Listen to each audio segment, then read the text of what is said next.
Ferrari and their strategy team headed by Inaki Rueda have come under a lot of criticism of late. Some have even called for the sacking of Rueda and his fellow strategists. Ferrari team principal Mattia Binotto has now responded while speaking to Sky Sports. I'm your host Dillon Shelley, and first up on Formula World, will Ferrari sack their strategy team? Binotto started off by explaining why their season, so far, hasn't been a total failure from a strategic point of view. I'm looking at the overall balance of the season, and we made the right strategy in France, where Leclerc crashed from the lead. We got it right in Austria, as in many times we have made it right. He then gave his views on their failures so far. Sometimes you make a mistake, sometimes the others are doing mistakes. Maybe we are not on the line so much. He signed off by responding to suggestions that their strategy team needs to be reshuffled.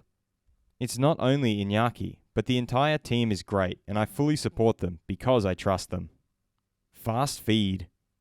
Aston Martin team principal Otmar Safnauer stated, "Look, I have no proof of Fernando Alonso possessing prior knowledge of Vettel's retirement, but this is Formula One, and maybe in a few years somebody will suddenly say they have proof that information was shared. It would not surprise me. I always tell everybody that in F1 you have to act like everybody knows everything already, and there are no secrets." Mercedes driver George Russell suggested that every car is different, but the proposed change to the ride height regulations is not going to help Red Bull and Ferrari in any way. Red Bull's Max Verstappen revealed that he prefers a front axle with more feeling, with which you can steer crisper. If that makes the rear end very loose, then I can live with that. McLaren's Lando Norris stated that for myself and my driving and so on, I'm happy. Some good highlights. I don't know how I got a podium in Imola, it just blows my mind. With the car that we have, that's quite some achievement, so it still makes me smile now.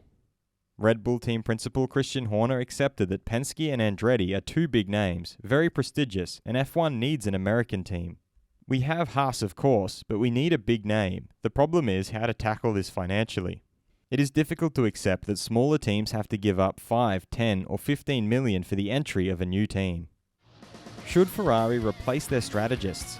Head over to my community page to vote in the poll and let me know what you think in the comments. And if you liked this video, feel free to subscribe and check out my others for all the latest in the world of Formula One.